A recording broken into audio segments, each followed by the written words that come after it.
Eddie Boy here with another Ballistix Mod Garage episode. And today I have a pretty sweet treat for you. We have a custom build here by our friends over at Nerdy Ninjas. And today we're going to talk about this build, as long as get an in-depth look and interview with one of the creators, Richard Suros. So let's go ahead and take a deeper look at this build.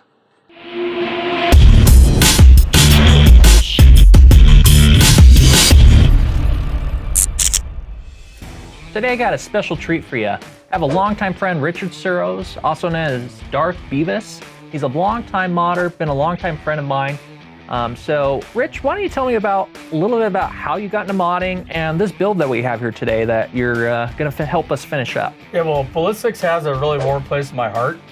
They brought me from being an amateur to professional modder years and years and years ago on CPU Magazine.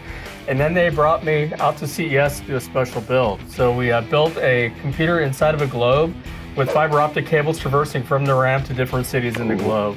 And as far as I recall, that was the first mod on the floor at CES. Ooh, breaking new ground. Yes, pretty always. Cool. So tell me what we got here today and what we're gonna transform this into. Yeah, well, this is a really special project for me. The entire community of enthusiasts are so excited about the tactical tracer with RGB and the level of customization. Our lights. Yes. And I'm a big maker. I like to 3D print things and laser cut things. And with this memory, what's so cool is that you can make your own tops for it.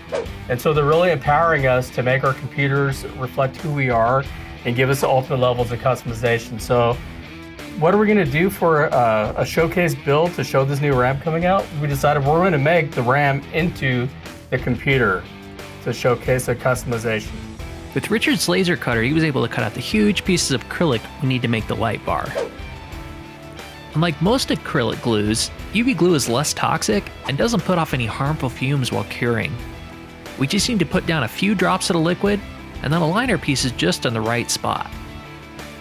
And once we're happy with where the pieces are, it's time to start the curing process with some UV lights. This stuff is like the SSDs of glue. We can let this dry for or cure for a couple of minutes, and then we can just lightly put stuff on this, this way. Just turn it that way, the way we have it set. Let the chop saw and just push it together.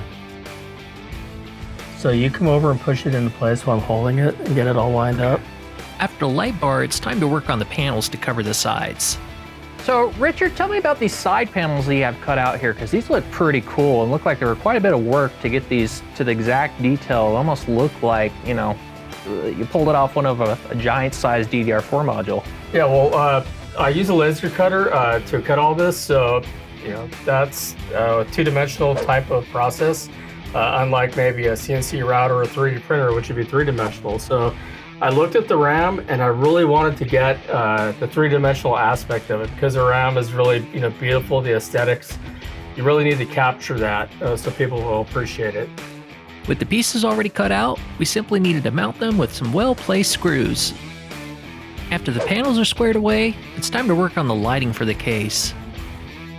In order to give the light bar a powerful glow like the ballistic tracer modules, we ran about 12 feet of RGB lighting under the top of the case. And the lighting just speaks for itself. There's enough RGB here to light up a garage.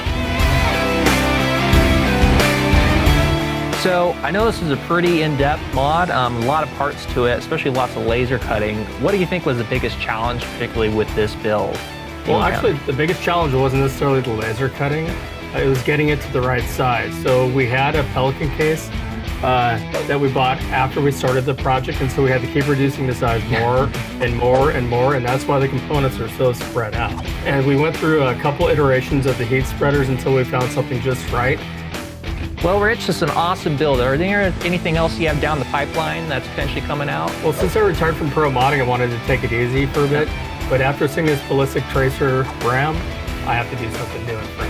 Oh, that's cool. Yeah, especially with how you'll be able to mod the actual light bars. I mean, with you and your laser cutter, you can do some crazy stuff. Yeah. So that's pretty cool. Well, look forward to seeing that. I'm definitely gonna do some cool stuff with that in my own mod. So appreciate you and Travis, your whole work.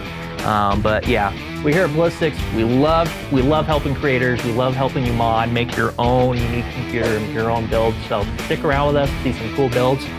We'll catch you again in the next Ballistix Mod Garage.